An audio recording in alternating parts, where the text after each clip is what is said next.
Hello दोस्तों, क्या हाल है। तारीख आज 2 अप्रैल 2025, दिन बुधवार, हिंदी तिथि पंचमी। और आइए बात करते हैं आज के मुख्य समाचार में देश भर की तमाम बड़ी खबरों पर नजर डालते हैं। देखिए दोस्तों, एक तो आज नवरात्रा में दो तिथियों का संयोग एक साथ मिल रहा, चतुर्थी और पंचमी तिथि का। तो आज 2 अप्रैल को माँ कुष्मांडा और स्कंद माता की पूजा की जाएगी। चलिए आगे बढ़ते हैं अपन खबरों में। देखिए पहली खबर, ईद के त्योहार के बीच सड़कों पर नमाज अदा करने को लेकर मुख्यमंत्री योगी आदित्यनाथ से सवाल किया गया। तो सीएम योगी ने कहा कि कांवड़िया तो सड़क पर ही चलेंगे, हमने कभी मुहर्रम के जुलूस को नहीं रोका। वहीं सीएम योगी बोले कि ताजिया के साइज थोड़े छोटे कर लो, क्योंकि हाई टेंशन तार होंगे, उसकी चपेट में आने से कुछ दुर्घटनाएं हो सकती हैं। सीएम ने कहा कि कानून सभी के लिए बराबर है, नमाज पढ़ने की जगह ईदगाह होगी, मस्जिद होगी, सड़क नहीं हो सकती है। वहीं सीएम योगी से सवाल किया गया प्रधानमंत्री बनने को लेकर। तो इस सवाल के जवाब में सीएम योगी बोले कि राजनीति मेरे लिए फुल टाइम जॉब नहीं है, केंद्र से अगर मतभेद होता तो मैं यहाँ नहीं बैठ पाता। चलिए अगली बड़ी खबर देखिए, आज 12 बजे लोकसभा में पेश होगा वक्फ संशोधन बिल। जहाँ देश भर के अलग अलग राज्यों में आपको पता होगा वक्फ बिल का विरोध किया जा रहा, विपक्ष भी इसका विरोध कर रहा। इसी बीच सरकार ने इस बदलाव को समय की मांग बताया और आज आखिरकार फाइनली दोपहर 12 बजे वक्फ संशोधन बिल को लोकसभा में पेश किया जाएगा। 8 घंटे इस बिल पर चर्चा होगी। चलिए अगला अपडेट देखिए, नए वित्त वर्ष के पहले ही दिन सरकार के लिए अच्छी खबर आई, जीएसटी से भरा सरकार का खजाना। दरअसल दोस्तों, बीते महीने मार्च में जीएसटी कलेक्शन में 10% तक की बढ़ोतरी हुई और जीएसटी का नेट कलेक्शन 1.96 लाख करोड़ तक पहुंच चुका है, यानी लगभग 2 लाख करोड़ का आंकड़ा पार कर चुका है मार्च में जीएसटी कलेक्शन का, जो कि सालाना आधार पर 9.9% की बढ़ोतरी है। पूरे फाइनेंशियल ईयर 2025 की बात करें तो पूरे वित्त वर्ष में 19.5 लाख करोड़ से भी ज्यादा का जीएसटी टैक्स कलेक्शन किया सरकार ने। वहीं देश के रक्षा उत्पाद पर भी अच्छी खबर आ रही, वित्त वर्ष 24-25 में रक्षा निर्यात 12% बढ़कर रिकॉर्ड स्तर पर पहुंचा। देश के रक्षा मंत्री राजनाथ सिंह ने भी बधाई दी। चलिए अगला अपडेट देखिए, बैंकिंग न्यूज से खबर है, एचडीएफसी बैंक ने घटाए एफडी के इंटरेस्ट रेट। अब फिक्स डिपॉजिट पर आपको कितना ब्याज मिलेगा। तो दरअसल दोस्तों, अप्रैल नए वित्त वर्ष से ही देश के सबसे बड़े प्राइवेट बैंकों में से एक एचडीएफसी बैंक ने ये एफडी की ब्याज दरों में कटौती का फैसला किया है। और इस कटौती के बाद अलग अलग दिनों की टाइम पीरियड की एफडी पर अब आपको कितना इंटरेस्ट यानी ब्याज मिलेगा, तो इसकी जानकारी भी आप देख सकते हैं। लगभग 0.20% तक की एफडी की ब्याज दरों में गिरावट की है एचडीएफसी ने, है ना। चलिए अगला अपडेट देखिए, केंद्र सरकार ने रेशम किसानों और बुनकरों के लिए 1074 करोड़ की सहायता राशि प्रदान की। देश में रेशम उद्योग के विकास और इस क्षेत्र में उत्पादकता और रोजगार बढ़ाने के लिए सरकार की तरफ से ये धनराशि जारी की गई है। और पीएफ खाता वालों के लिए बड़ी अच्छी खुशखबरी देखिए, ईपीएफओ ने बढ़ाया दायरा, 15 नए बैंकों के साथ एग्रीमेंट साइन किया है, जिससे कि ईपीएफओ के सदस्यों को अब और बेहतर सुविधाएं मिल पाएगी। केंद्रीय मंत्री का कहना है कि पहले 17 बैंकों के जरिए पीएफ का कारोबार चलता था, लेकिन अब इसमें 15 और बैंक जोड़े गए हैं। टोटल 32 बैंकों के साथ अब आप ईपीएफओ के जरिए सुविधाओं का फायदा ले पाएंगे। वहीं सरकार ने एक और अच्छा फैसला लिया है, पीएफ ऑटो क्लेम की लिमिट को भी बढ़ाकर 5 लाख रुपए कर दिया है। तो मतलब अब आप बिना किसी डॉक्यूमेंटेशन के भी अपने पीएफ खाते से 5 लाख रुपए विड्रॉ कर पाएंगे। पहले केवल बीमारी और अस्पताल खर्च के लिए ही पीएफ अकाउंट से ऑटो क्लेम मिलता था, लेकिन अब पीएफ कर्मचारी जो है वो शादी, एजुकेशन, घर खरीदने के लिए भी ऑटो क्लेम की सुविधा का लाभ ले पाएंगे, है ना। अभी मौजूदा समय में इसकी लिमिट 1 लाख रुपए तक थी, तो उसको बढ़ाकर 5 लाख रुपए कर दिया है। इसके अलावा जल्द ही पीएफ खाता वालों को ये भी सुविधा मिलेगी, आप अपने ईपीएफ अकाउंट से यूपीआई और एटीएम के जरिए भी पैसों की निकासी कर पाएंगे, यानी विड्रॉ कर पाएंगे। ठीक है, अप्रैल में या मई महीने में ये सुविधा भी शुरू हो जाएगी। वहीं बैंकिंग न्यूज से एक और बड़ी खबर देखिए, देश में बीते दिन 8 घंटे डाउन रही एसबीआई की डिजिटल सर्विस। हालांकि कोई सर्वर डाउन नहीं हुआ था, बल्कि एनुअल क्लोजिंग के चलते बैंक ने ऐसा किया, तो यूजर्स को यूपीआई और ऑनलाइन सर्विस इस्तेमाल करने में थोड़ी दिक्कत हुई है। इसके लिए एसबीआई ने बाकायदा नोटिफिकेशन भी जारी किया था, देख सकते हैं आप। चलिए अगला अपडेट देखिए, भारतीय अंतरिक्ष एजेंसी इसरो ने हाल ही में म्यांमार, थाईलैंड में आए भूकंप के तबाही की तस्वीरें जारी की। ये सैटेलाइट तस्वीरें हैं, देख सकते हैं आप कितनी ज्यादा तबाही हुई इस भूकंप की वजह से। दोस्तों, अब तक इस भूकंप में मरने वालों का आंकड़ा 2700 के पार पहुंच चुका है, जबकि लगभग 450 लोग अभी भी लापता हैं। 40 टन राहत सामग्री लेकर 3 और भारतीय जहाज भी म्यांमार पहुंचे सहायता के लिए। म्यांमार के लिए भारत सरकार ने 40 से 50 टन और राहत सामग्री भेजी। ऑपरेशन ब्रह्मा के तहत भारत सरकार की तरफ से म्यांमार के लोगों की ये सहायता की जा रही है। वहीं दोस्तों, बीते दिन हमारे देश में कुछ बड़ी दुर्घटनाएं भी हो गई। देखिए आप, गुजरात के बनासकांठा में पटाखा फैक्ट्री में बॉयलर फट गया, जिसमें मध्य प्रदेश के 21 मजदूरों की जान चली गई। 2 दिन पहले ये मजदूर यहाँ मजदूरी करने पहुंचे थे फैक्ट्री में,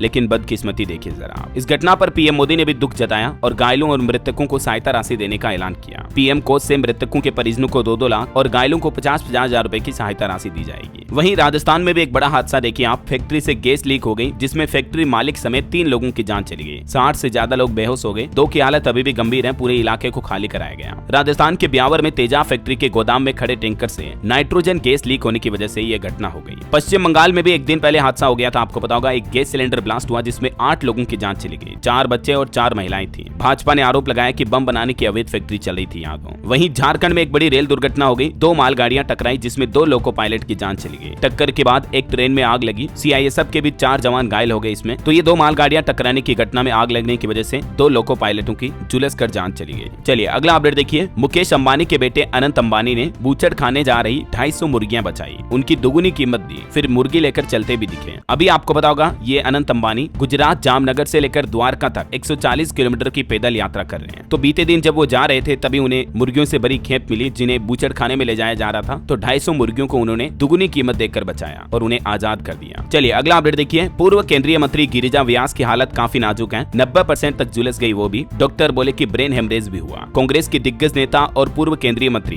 गिरिजा व्यास की हालत अभी नाजुक बनी हुई है। बताया जा रहा है कि गणगौर पूजन के दौरान वो 90% झुलस गई। अभी उनका इलाज चल रहा। हम जल्द उनके स्वस्थ होने की कामना करते हैं। चलिए अगली खबर देखिए। बागेश्वर धाम के पंडित धीरेन्द्र कृष्ण शास्त्री बोले हिंदू राष्ट्र से पहले कट्टर हिंदू बनाएंगे। देश के हर गांव में बनेगा सुंदर कांड मंडल। जात पात और छुआछूत नहीं चलेगी। छतरपुर स्थित बागेश्वर धाम के पीठाधीश्वर ने कहा कि अब देश भर में हम हिंदू क्रांति अभियान चलाएंगे। हिंदू राष्ट्र बनाने से पहले हर घर और गांव-गांव में कट्टर हिंदुओं को बनाने का काम शुरू होगा और ये अभियान इसी महीने से शुरू होगा। इस काम के लिए बागेश्वर धाम से टीमें भी रवाना हो गई हैं। और खबर है कि जम्मू कश्मीर के कठुआ में एनकाउंटर अभी भी चल रहा। एक आतंकी मारा गया। पंज तीर्थी मंदिर के पास छिपे 2 और आतंकियों की तलाश जारी है। 9 दिन में तीसरी बार यहाँ मुठभेड़ हुई। वहीं कॉमेडियन कुणाल कामरा को मद्रास हाईकोर्ट से ट्रांजिट अग्रिम जमानत मिली। कॉमेडियन ने अग्रिम जमानत मिलने के बावजूद खुद की गिरफ्तारी की चिंता जताई थी। और देखिए इंडियाज गोट लेटेंट शो विवाद मामले पर अब खबर आ रही कि रणवीर इलाहाबादिया को नहीं मिलेगा पासपोर्ट। सुप्रीम कोर्ट ने कहा ट्रेवल की परमिशन दी तो जांच पर असर पड़ेगा। अब इनके मामले पर 2 सप्ताह बाद अगली सुनवाई होगी। और पॉलिटिक्स से खबर देखिए। भाजपा के नए अध्यक्ष की घोषणा इसी महीने हो सकती है। अगले सप्ताह से प्रदेश अध्यक्षों का चुनाव पूरा होगा। पीएम मोदी और आरएसएस प्रमुख मोहन भागवत की मुलाकात के बाद ये कवायद तेज हुई। और महंगाई पर बड़ी खबर देखिए दोस्तों। नए वित्त वर्ष के पहले ही दिन आम लोगों को महंगाई का बड़ा झटका लगा। इस राज्य में 2 रुपए प्रति लीटर डीजल महंगा हुआ है। दरअसल ये फैसला कर्नाटक सरकार की तरफ से लिया गया है। कर्नाटक राज्य सरकार ने डीजल पर बिक्री कर यानी सेल टैक्स को 2 रुपए प्रति लीटर बढ़ा दिया है। तो अब राज्य में डीजल की कीमत बढ़कर 91 रुपए 2 पैसे हो गई है। और वैसे कर्नाटक सरकार ने अभी 1 अप्रैल से तो दूध की कीमतों में भी 4 रुपए प्रति लीटर बढ़ोतरी की है। नंदनी डेयरी का दूध और दही अब 4 रुपए लीटर आपको महंगा मिलेगा। वहीं दोस्तों बीते दिन कॉमर्शियल गैस सिलेंडर भी देश भर में 44 रुपए तक सस्ता हुआ। और अप्रैल से सभी कार कंपनियों ने भी अपनी कीमतें बढ़ा दी है। तो कार खरीदना आपका महंगा होगा। यूनिफाइड पेंशन स्कीम भी शुरू हो रही है। और भी 1 अप्रैल से 10 ऐसे बड़े बदलाव लागू हो रहे हैं। जिन नए नियमों की जानकारी तो मैंने आपको डीएलएस न्यूज चैनल पर पहले बता दी थी। बाकी दोस्तों कॉमर्शियल गैस सिलेंडर जो कि लगभग 44.5 रुपए महंगा हुआ। उसके बाद अभी देश के अलग अलग शहरों में अभी एलपीजी गैस सिलेंडर के प्राइस क्या चल रहे हैं आप स्क्रीन पर देख सकते हैं। दिल्ली, मुंबई, कलकत्ता, चेन्नई वगैरह में। हालांकि ये जो गिरावट हुई ये सिर्फ 19 किलो वाले कॉमर्शियल गैस सिलेंडर के रेटों में गिरावट हुई है, जिसका इस्तेमाल होटल, रेस्टोरेंट वगैरह में किया जाता है। समझ रहे हो। जो हमारे घरों में काम में आता खाना बनाने का एलपीजी गैस सिलेंडर 14 किलो 200 ग्राम वाला, उसके रेटों में इस बार भी कोई बदलाव नहीं हुआ। ये देश के प्रमुख शहरों में अभी घरेलू गैस सिलेंडर के दाम भी आप देख सकते हैं 800, 850, 900 रुपए तक चल रहे हैं। बाकी अप्रैल नए वित्त वर्ष से ही बजट की घोषणाएं भी शुरू हो जाएगी। तो इस वजह से कुछ आइटम है जो सस्ते हो सकते हैं, जैसे ईवी कार वगैरह, मोबाइल फोन की बैटरी वगैरह, ये सस्ती हो सकती है। और कुछ ऐसे आइटम है जो महंगे हो सकते हैं, स्मार्ट मीटर, सौर सेल, आयातित जूते, पीवीसी फ्लेक्स आइटम वगैरह। कल मैंने दिन में डीएलएस न्यूज चैनल पर एक अलग से सेपरेट वीडियो में आपको सारी चीजें बताई है दोस्तों। 1 अप्रैल से ही क्या सस्ता और क्या महंगा हुआ है। तो मैं आपको पर्सनली रिकमेंडेड करना चाहूंगा अगली बार बाजार जाने से पहले आप ये वीडियो जरूर देखकर जाना। कहीं ऐसा ना हो कि आपको कोई ठग ले, आपको किन्हीं चीजों के ज्यादा दाम चुकाने पड़े। समझ रहे हो। तो इस वीडियो में कंप्लीट डिटेल बताई मैंने। एलपीजी गैस से लेकर शराब, बिजली बिल, दूध, टोल टैक्स समेत 1 अप्रैल से क्या सस्ता क्या महंगा हुआ देश भर में, सभी लोगों के लिए जान लेना जरूरी है। तो ये वीडियो देख लीजिएगा। फिलहाल अपन आगे बढ़ते हैं खबरों में। देखिए सुप्रीम कोर्ट देश के सर्वोच्च न्यायालय के कुछ फैसले देखते हैं। एक तो उत्तर प्रदेश में बुलडोजर एक्शन पर सुप्रीम कोर्ट ने कहा कि प्रयागराज के बुलडोजर एक्शन ने झकझोर कर दिया। 2021 के मामले में घर गिराने पर सुप्रीम कोर्ट ने कहा कि ये अमानवीय है। यहाँ तक कि यूपी सरकार को 10-10 लाख रुपए का उन लोगों को मुआवजा देने का भी आदेश दिया जिनके घर बुलडोजर चलाया गया। वहीं वर्शिप एक्ट को चुनौती देने वाली याचिका को भी सुप्रीम कोर्ट ने खारिज कर दिया। सर्वोच्च न्यायालय ने कहा कि यह मामला लंबित चुनौती से अलग नहीं है। धार्मिक स्थल की जांच कराने की मांग की गई थी इस याचिका में। इसके अलावा पंजाब, चंडीगढ़ में लगी शराब के ठेकों पर रोक भी हट चुकी है। सुप्रीम कोर्ट ने हाई कोर्ट का स्टे हटाया। 1 से 3 अप्रैल तक बंद रखने के आदेश दिए थे। और देश में सौर ऊर्जा परियोजना का विरोध करने पर भी एनजीओ को सुप्रीम कोर्ट ने फटकार लगाई और कहा कि ऐसे कैसे देश प्रगति करेगा। सुप्रीम कोर्ट ने कहा कि अगर हर परियोजना का विरोध होगा तो देश में विकास तरक्की कैसे होगी। महाराष्ट्र के जय कवाड़ी बांध परियोजना का ये मामला था। इस मामले पर सुप्रीम कोर्ट ने ये फैसला सुनाया है ना। और एक और फैसला देखिए आप, अल्पसंख्यक स्कूलों में शिक्षकों और प्रधानाचार्यों की भर्ती पर भी सुप्रीम कोर्ट ने सख्त रुख अपनाते हुए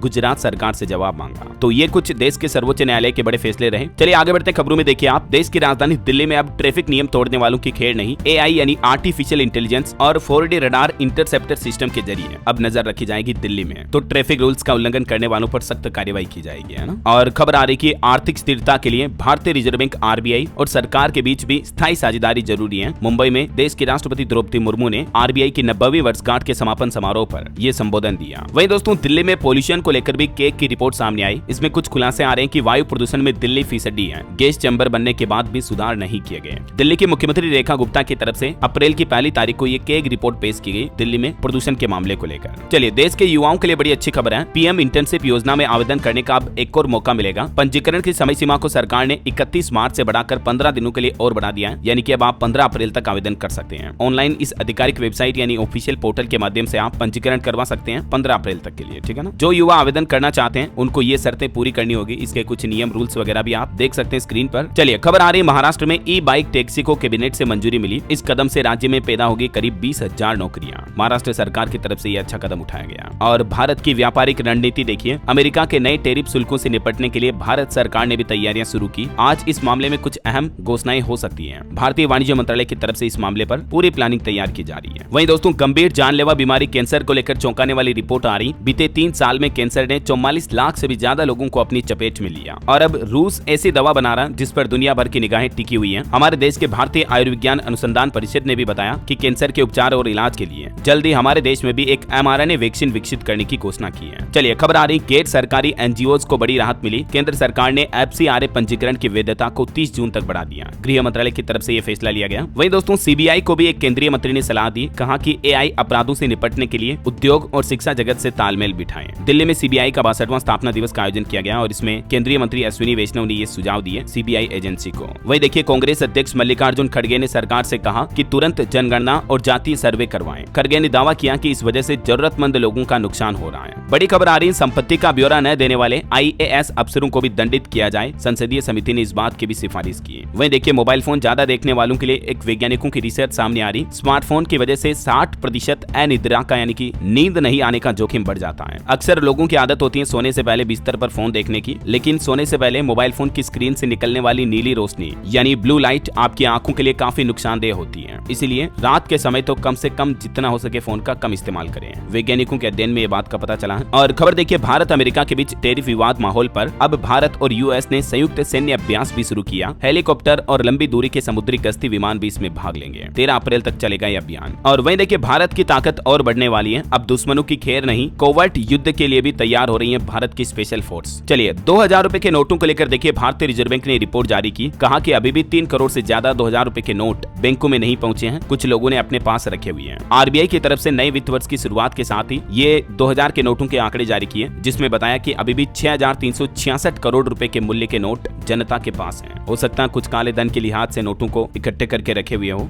वहीं देखिए, सरकार ने आंकड़े जारी किए। कहा कि 25 मार्च तक MSP पर खरीदा गया 99 लाख बेल कपास, 7.25 लाख किसानों को फायदा हुआ। केंद्र सरकार की तरफ से ये रिपोर्ट जारी की गई। चलिए, अगली खबर देखिए, चिली के राष्ट्रपति जो अभी भारत दौरे पर आए हुए हैं, PM मोदी ने उनसे मुलाकात की। भारत और चिली दोनों देशों के बीच कई अहम समझौतों पर सहमति बनी। इस मुलाकात में दोनों देशों के दिग्गज नेताओं ने द्विपक्षीय संबंधों को बढ़ाने पर भी चर्चा की। जल्द ही भारत और चिली के बीच व्यापक व्यापार समझौते पर बातचीत शुरू होगी। भारत के विदेश मंत्रालय ने भी कहा कि मजबूत होंगे भारत और चिली के रिश्ते। FTA को लेकर भी दोनों देशों के बीच बातचीत चल रही है। बहरहाल अभी तो कुछ और महत्वपूर्ण और काम की खबरें देखेंगे दोस्तों अपन, लेकिन फिलहाल वक्त तो चला है आज के ताजा मौसम समाचार जानने का। और हाँ, साथ ही आपसे एक छोटी सी गुजारिश है, अगर आप DLS न्यूज चैनल से अभी तक भी जुड़े नहीं हो तो जुड़ जाइए दोस्तों। चैनल को सब्सक्राइब करके बेल आइकन जरूर दबा दीजिएगा और इस वीडियो पर एक लाइक और शेयर भी कर देना, ताकि आपको रोजाना की ताजा खबरें, महत्वपूर्ण मुख्य समाचार, काम के न्यूज अपडेट सबसे पहले आपके मोबाइल पर मिलते रहेंगे। चलिए आगे बढ़ते हैं मौसम अपडेट में। तो देखिए, देश के 14 राज्यों में आंधी और बारिश का अलर्ट है। मध्य प्रदेश में ओले गिरने की भी आशंका है। तो वहीं राजस्थान, हरियाणा समेत देश के 16 राज्यों में अप्रैल से लेकर जून तक हीट वेव की चेतावनी भी जारी की है। यानी तेज गर्म हवाएं तो चलेगी ही, लेकिन फिलहाल मौसम विभाग का कहना है कि मध्य प्रदेश, छत्तीसगढ़, गुजरात समेत देश के 14 राज्यों में आंधी बारिश का भी अनुमान है। देखिए कुछ अलग अलग राज्यों के मानसून के अपडेट। राजस्थान के भी 11 जिलों में बारिश की संभावना है। बाड़मेर अभी सबसे गर्म शहर चल रहा। जयपुर, अजमेर, अलवर समेत कई शहरों का पारा भी 2 डिग्री तक बढ़ा। इधर मध्य प्रदेश में भी अगले 4 दिन ओले और बारिश का माहौल रहेगा। बड़वानी, खरगोन, खंडवा में आज ओले गिरेंगे। 11 जिलों में तेज आंधी चलने का भी अलर्ट है। छत्तीसगढ़ के भी 5 जिलों में बारिश का ऑरेंज अलर्ट जारी हुआ। धमतरी, गरियाबंद, कांकेर में गरज चमक के साथ बौछारें भी पड़ी। तो वहीं इधर हरियाणा में भी देखिए तापमान सामान्य से 1.5 डिग्री ज्यादा हुआ। 3 अप्रैल तक गर्मी बढ़ेगी, फिर हल्का बदलाव भी संभव है। पंजाब में भी 2 दिन में 5 डिग्री तक बढ़ सकता है पारा। तापमान सामान्य से 2 डिग्री ज्यादा हुआ। वहीं हिमाचल के ऊंचे क्षेत्रों में 3 अप्रैल को बारिश की संभावना है। अगले 3 दिन में 4 डिग्री तक बढ़ेगा पारा। और भी दोस्तों अगले 24 घंटों के दौरान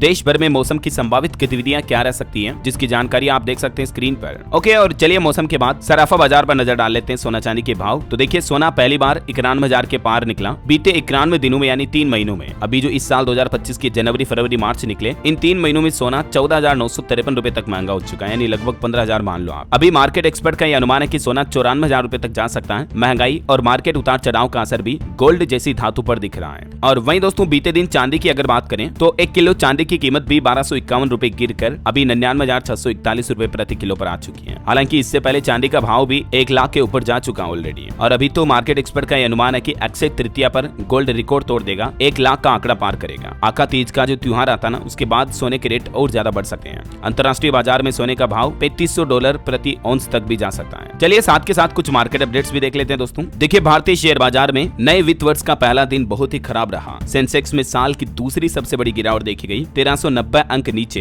76,024 पर बंद हुआ। निफ्टी भी 350 अंक तक लुढ़का। अमेरिका के टैरिफ लगाने की खबरों के बीच ये स्टॉक मार्केट में बड़ी गिरावट देखने को मिली। वहीं खबर है पूर्व सेबी चीफ माधवी बुच पर भी एफआईआर टल चुकी है। हाईकोर्ट ने स्पेशल कोर्ट के आदेश पर रोक को बढ़ाया। अब इनके मामले पर अगली सुनवाई 7 मई को होगी। और खबर देखिए दिवंगत रतन टाटा श्री की 3800 करोड़ की वसीयत का बंटवारा हुआ। उनकी संपत्ति का एक बड़ा हिस्सा दान किया गया। उनकी बहनों को भी 800 करोड़ रुपए मिले। भाई को जुहू प्रॉपर्टी में आधा हिस्सा मिलेगा। वहीं खबर देखिए जोमेटो कंपनी ने 600 कर्मचारियों को नौकरी से निकाला। एआई प्लेटफॉर्म नगेट की वजह से इन कर्मचारियों की जॉब गई, क्योंकि कंपनी इस प्लेटफॉर्म से हर महीने 1.5 करोड़ कस्टमर को हैंडल कर रही है। निवेशकों के लिए भी अपडेट आ रहा, 745 करोड़ रुपए का आईपीओ लाएगी Anand Rathi share stock brokers limited company. SEBI के पास पेपर फाइल किया। और वहीं देखिए वोडाफोन आइडिया का शेयर 20% तक चढ़कर 8 रुपए 17 पैसे तक पहुंचा, क्योंकि इस कंपनी के बकाया की बजाय सरकार ने इसमें हिस्सेदारी ली थी, तो इस वजह से इसके स्टॉक में एकदम इतनी बढ़ोतरी देखी गई। खबर है हल्दीराम ने आईएचसी और अल्फा वेव को 6% हिस्सेदारी बेची, 85,000 करोड़ की वैल्यूएशन पर डील हुई है। ओके, और चलिए मार्केट के बाद आगे बढ़ते हैं अपन खबरों में। तो खबर देखिए गुजरात में बनेगी अटल बिहारी वाजपेयी जी की प्रतिमा। दुनिया के मशहूर मूर्तिकार राम सुथार करेंगे इसका निर्माण। वहीं मध्य प्रदेश इंदौर का एक अनोखा मामला देखिए, 39 किलो की लड़की के ओवेरी से निकाली गई 8 किलो की गांठ। डॉक्टर भी हैरान रह गए। एमपी के इंदौर का ये मामला है। काफी समय से लड़की पेट दर्द की शिकायत कर रही थी, तब जांच में ये पता चला। और खबर आ रही साबरमती नदी के जैसे ही दिल्ली में बनेगा यमुना रिवर फ्रंट। 6 नए टूरिस्ट हब भी डेवलप किए जाएंगे। और खबर है आधार कार्ड का एआई आधारित फेस ऑथेंटिकेशन फीचर ने 130 करोड़ ट्रांजैक्शन का रिकॉर्ड बनाया। डिजिटल पहचान में ये एक नई क्रांति बन चुका है। और खबर है देश की राजधानी दिल्ली में 1 से 4 अप्रैल तक सेना कमांडरों का सम्मेलन होने जा रहा। रक्षा मंत्री राजनाथ सिंह इसे संबोधित करेंगे। कल से इसकी शुरुआत हो चुकी है, 4 तारीख तक चलेगा ना। वहीं देखिए सरकार ने आंकड़ों में बताया 2024-25 की अप्रैल जनवरी अवधि में भारत का कच्चा रेशम उत्पादन बढ़कर 34,042 मीट्रिक टन तक पहुंच चुका है। चलिए खबर देखिए राजस्थान के जोधपुर जेल में संत आसाराम ने सरेंडर किया। पैर पर प्लास्टर बांधकर पहुंचा। अंतरिम जमानत खत्म हुई। जमानत बढ़ाने की याचिका पर आज सुनवाई होगी। और खबर देखिए बिहार में खान सर का विरोध कर रहे छात्र संगठन। एक छात्र नेता ने पूछा कि खान सर बताएं 1000 करोड़ कहां गए। बीपीएससी 70वीं पीटी धांधली के सबूत कोर्ट में क्यों नहीं दिखाए गए। ईओयू इसकी जांच करें। इस मामले को लेकर अब कंट्रोवर्सी काफी ज्यादा बढ़ती जा रही है। वहीं खबर आ रही उड़ीसा में आयुष्मान योजना अगले 2 सप्ताह में लागू हो जाएगी। उड़ीसा के मुख्यमंत्री मोहन चरण मांझी की तरफ से खुद इस बात की घोषणा की गई। और राजस्थान हाईकोर्ट का एक बड़ा फैसला देखिए, पूर्ण दिव्यांगता के बावजूद भी आश्रित को अनुकंपा नियुक्ति नहीं दी। हाईकोर्ट ने सरकार से जवाब मांगा इस मामले पर। ऑन ड्यूटी एक्सीडेंट होने पर हुआ था स्थायी दिव्यांग। वहीं खबर है भारत और अमेरिका मिलकर भारत में परमाणु रिएक्टर बनाएंगे। 2007 में हुए समझौते को 18 साल बाद अमेरिका के ट्रंप प्रशासन से मंजूरी मिल चुकी है। खेल समाचार पर खबर देखिए आईपीएल मैच में पंजाब की लगातार दूसरी जीत हुई। लखनऊ को 8 विकेट से हराया। प्रभ सिमरन और श्रेयस की 50 भी लगी। वहीं देखिए अमेरिका के राष्ट्रपति ने एक बड़ा दावा किया, कहा कि भारत टैरिफ घटाने के लिए राजी है। आज से जैसे को तैसा टैरिफ लगाया जाएगा। चाइना, जापान, साउथ कोरिया भी यूएस के खिलाफ एकजुट हुए हैं, क्योंकि आपको पता होगा अमेरिका की ट्रंप सरकार न सिर्फ भारत पर बल्कि दुनिया भर के देशों पर टैरिफ बढ़ा रही है। चलिए खबर देखिए राजस्थान के सरकारी कर्मचारियों और पेंशनर्स के लिए एक और खुशखबरी आई है। भजन लाल शर्मा सरकार ने महंगाई भत्ता बढ़ाने की घोषणा कर दी है। 2% बढ़ोतरी की जाएगी राजस्थान राज्य के कर्मचारियों के महंगाई भत्ते में। और इस बढ़ोतरी के बाद अब कर्मचारियों का डीए 55% हो जाएगा, जो कि पहले 53% था, है ना। चलिए अगली खबर देखिए रिलायंस जियो ने अपने ग्राहकों को तोहफा दिया। अनलिमिटेड ऑफर की तारीख बढ़ा दी। अब 15 अप्रैल तक आपको फायदा मिलेगा। दरअसल अभी जो आईपीएल का सीजन चल रहा, इस मौके पर जियो ने 299 रुपए का एक प्लान लॉन्च किया, जिसमें आपको 90 दिनों तक फ्री जियो हॉटस्टार का सब्सक्रिप्शन भी मिलता है। तो ये रिचार्ज प्लान की तारीख 31 मार्च थी, लेकिन अभी से 17 अप्रैल तक बढ़ा दिया, ठीक है ना। तब तक आप करवा सकते हैं, इस ऑफर का फायदा ले सकते हैं। वही खबर देखिए हिमाचल प्रदेश में वाइल्ड फ्लावर हॉल होटल पर अब सुक्कू सरकार ने कब्जा किया। हर महीने 2.25 करोड़ रुपए देगा ओबेरॉय ओबेरॉय ग्रुप। खबर है उत्तर प्रदेश के आगरा में ताजमहल के पास बने शाहजहां गार्डन का नाम बदलकर जल्दी इसे अहिल्याबाई होलकर गार्डन के नाम से जाना जाएगा। वैसे आपको पता होगा बीते दिन उत्तराखंड की पुष्कर सिंह धामी सरकार ने भी फैसला लिया था। उत्तराखंड राज्य के कई शहरों और नगरों के नाम बदले गए, जैसे औरंगजेबपुर को अब शिवाजी नगर के नाम से जाना जाएगा। तो धामी सरकार के इस फैसले पर भी यूपी के अखिलेश यादव ने तंज कसते हुए कहा कि उत्तराखंड का नाम भी उत्तर प्रदेश 2 कर दीजिए। देवभूमि में 15 स्थानों का नाम बदलने पर अखिलेश यादव ने तंज कसा। चलिए अगली खबर आ रही है यूपी दिल्ली के लोगों के लिए खुशखबरी। वृंदावन बाईपास को भी केंद्र सरकार की मुहर लग चुकी है। हरियाणा और राजस्थान के लोगों को भी इसका लाभ मिलेगा। आगरा दिल्ली हाईवे से सीधा यमुना एक्सप्रेसवे अगर आपको जाना है तो अब लंबा रूट तय नहीं करना पड़ेगा, बल्कि ये बाईपास बनाया जाएगा। इसके लिए 1645 करोड़ रुपए की धनराशि भी स्वीकृत कर दी है NHAI ने। और दिल्ली में दिव्यांगों और बुजुर्गों के लिए भी एक गुड न्यूज आई। अच्छी खबर देखिए, दिल्ली में दिव्यांग बुजुर्गों को जन सुविधाएं बढ़ाने पर काम किया जाएगा, जैसे रैंप, एस्केलेटर, लिफ्ट, शौचालय आदि का निर्माण किया जाएगा। मुख्यमंत्री रेखा गुप्ता ने यह ऐलान किया है। और चारधाम यात्रा पर अपडेट देखिए, 4 दिन में शुरू हो जाएगी केदारनाथ पैदल मार्ग पर आवाजाही। अब मात्र 3 किलोमीटर रास्ते से और बर्फ को हटाना बाकी है। चलिए खबर आ रही है हवाई अड्डों पर अब यात्रियों द्वारा आयात निर्यात की इलेक्ट्रॉनिक प्रोसेसिंग की जाएगी। केंद्रीय अप्रत्यक्ष कर और सीमा शुल्क बोर्ड की तरफ से ये प्लान बनाया गया है अवैध तस्करी को रोकने के लिए, है ना। वहीं खबर आ रही छठा बिम्स्टेक शिखर सम्मेलन भारत और थाईलैंड के आर्थिक और व्यापारिक संबंधों को पहले से ज्यादा मजबूत करेगा। पीएम मोदी भी कल से थाईलैंड का दौरा करेंगे। 3-4 अप्रैल को 2 दिन थाईलैंड के छठे बिम्स्टेक शिखर सम्मेलन में हिस्सा लेंगे। इस सम्मेलन में दुनिया भर के कई और दिग्गज नेता आ रहे हैं। वहीं खबर देखिए राजस्थान उदयपुर के सिटी पैलेस में आज होगा मेवाड़ के पूर्व राज परिवार के सदस्य डॉक्टर लक्ष्यराज सिंह का गद्दी उत्सव। हाल ही में आपको पता होगा इनके पिताश्री का निधन हो गया था, तो अब ये गद्दी पर विराजेंगे। वहीं खबर देखिए जम्मू कश्मीर में आज से 8 बड़े बदलाव हुए। महिलाओं को मुफ्त बस यात्रा का तोहफा मिलेगा, तो वहीं पुरुषों को ज्यादा किराया देना पड़ेगा। जम्मू कश्मीर में अप्रैल नए वित्त वर्ष से ही ये कुछ नए नियम लागू हुए हैं। 200 यूनिट बिजली फ्री मिलेगी, पेंशन में बढ़ोतरी की गई, अंत्योदय अन्न योजना शुरू होगी, गरीब परिवार की बेटियों की शादी के लिए भी जम्मू सरकार पैसा देगी, मनरेगा मजदूरों की दिहाड़ी वगैरह बढ़ाई जाएगी, और भी ये कुछ बदलाव किए गए हैं। चलिए खबर देखिए उत्तर प्रदेश के 27 PCS अफसर बनेंगे IAS। प्रदेश के होमगार्ड विभाग को भी केंद्र सरकार ने 236 करोड़ का फंड जारी किया। वहीं देखिए यूपी महाकुंभ में ड्यूटी करने वाले सुरक्षा कर्मियों को भी मिलेगा बोनस। पुलिस के साथ इन्हें 10,000 रुपए अतिरिक्त बोनस के रूप में दिए जाएंगे। इसके अलावा उत्तर प्रदेश के नाम पर एक और बड़ी उपलब्धि जुड़ने वाली है। मुख्यमंत्री योगी आदित्यनाथ ने घोषणा करते हुए कहा कि यूपी साल 2030 तक राष्ट्रीय औसत के बराबर प्रति व्यक्ति आय के साथ ही देश की सबसे बड़ी इकोनॉमी बन जाएगा। और खबर देखिए रामनवमी पर रामेश्वरम को मिलेगा नया पंबन ब्रिज। लगभग 3 किलोमीटर लंबा ये ब्रिज है। पीएम मोदी इसका उद्घाटन करेंगे 6 अप्रैल को, है ना। चलिए दोस्तों कुछ और स्टेट न्यूज अपडेट देख लेते हैं फटाफट से। देखिए राजस्थान में 416 महिला पर्यवेक्षकों की नियुक्ति होगी। 200 महिलाओं की सीधी भर्ती भी होगी। वहीं राजस्थान IIT जोधपुर में देश का पहला ब्रिज इंजीनियरिंग में M.Tech कोर्स भी शुरू हुआ। और राजस्थान में किसानों के लिए सरसों की खरीद के लिए सरकारी पंजीयन भी शुरू हो चुके हैं। 40 क्विंटल तक खरीद होगी। और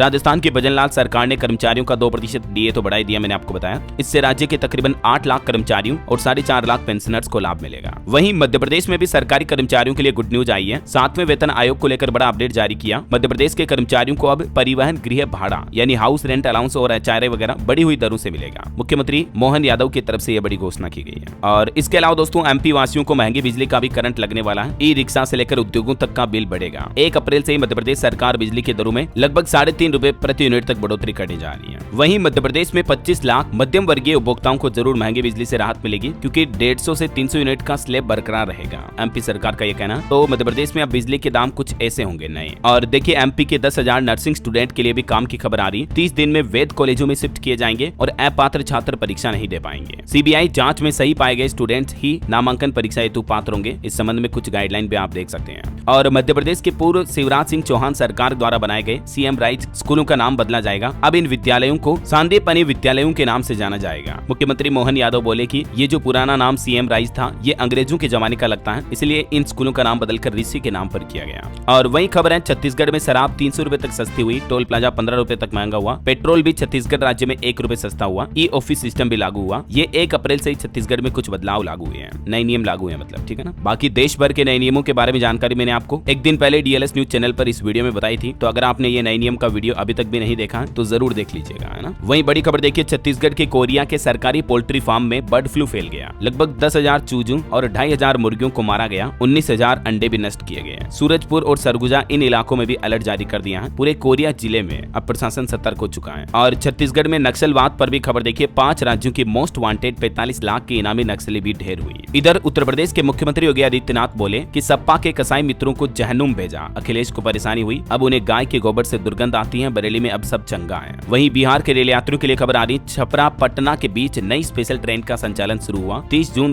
2025 तक थावे पटना रूट पर यह ट्रेन 91 फेरे लेगी। 14 स्टेशनों पर इस ट्रेन का ठहराव भी होगा। और मौसम समाचार से एक और अपडेट देखिए दोस्तों, झारखंड के 12 जिलों में आंधी और वज्रपात का ऑरेंज अलर्ट जारी हुआ। आज से बारिश के भी आसार रहेंगे। 60 किलोमीटर प्रति घंटा की रफ्तार से हवाएं चलने की भी संभावना है, तो सावधान रहिएगा आप। वहीं खबर है पंजाब में 3 अप्रैल को 2 घंटे बंद रहेंगे bus stand. PRTC PUNBUS union की तरफ से ऐलान किया। कच्चे मुलाजिमों को पक्का करने की इनकी मांग है पंजाब सरकार से, और इसीलिए 3 अप्रैल को ये हड़ताल रखेंगे। अगर इनकी मांगे नहीं मानी गई तो 6, 7, 8 अप्रैल को फिर पूरी तरह से हड़ताल शुरू की जाएगी। ऐसा इधर पंजाब चंडीगढ़ में देखिए 50 बेड का नया ट्रॉमा सेंटर बनाया जाएगा। स्वास्थ्य मंत्रालय से मंजूरी मिली। 23 करोड़ का बजट भी पास हुआ। वहीं अप्रैल से ही चंडीगढ़ में प्रॉपर्टी टैक्स भी 3 गुना तक बढ़ चुका है। सरकारी इमारतों को छूट मिलेगी। ओके, और चलिए कुछ एजुकेशनल अपडेट्स देख लेते हैं दोस्तों। देखिए आईबीपीएस 2025 का रिजल्ट जारी हुआ। क्लर्क, पीओ और एसओ का फाइनल रिजल्ट आप पोर्टल पर चेक कर लीजिएगा। कुल 15,465 पद भरे जाएंगे और बिहार में 682 पदों पर भर्ती निकली है। इसमें आवेदन कल से ही शुरू हो चुके हैं। 19 अप्रैल इसकी लास्ट डेट रहेगी। और वहीं पंजाबी की परीक्षा 24 और 25 अप्रैल को होगी। पंजाब बोर्ड की तरफ से डेट शीट भी घोषित की गई। ओके, और चलिए दोस्तों अंत में आज के राशिफल पर नजर डाल लेते हैं। देखिए वृष और मकर राशि वालों को रियल एस्टेट में फायदेमंद डील मिल सकती है। मिथुन राशि के लोगों को भी तरक्की मिलने के योग है। और भी कुछ अलग अलग राशियों का राशिफल आप देख सकते हैं स्क्रीन पर। और हाँ दोस्तों, आप मुझे कमेंट करके बताइए कि हाल ही में म्यांमार में आए भूकंप में सहायता राशि पहुंचाने के लिए भारत ने किस नाम से ऑपरेशन शुरू किया। कमेंट करके लिखिए। सही जवाब देने वाले लोगों को रैंडमली सेलेक्ट होने पर डीएलएस न्यूज टीम की तरफ से एक शानदार सरप्राइज गिफ्ट जीतने का मौका मिलेगा। और इसी के साथ ही अगर आपको वीडियो अच्छा लगा तो इसे लाइक करना, शेयर भी करना। डीएलएस न्यूज चैनल को सब्सक्राइब करके बेल आइकन जरूर दबा देना, रोजाना ऐसी इन्फॉर्मेटिव जानकारियां, महत्वपूर्ण समाचार देखते रहने के लिए। ओके, ख्याल रखिएगा अपने आप का, अपने परिवार का। मिलेंगे अगले नेक्स्ट अपडेट में, तब तक के लिए जय हिंद, जय भारत, वंदे मातरम।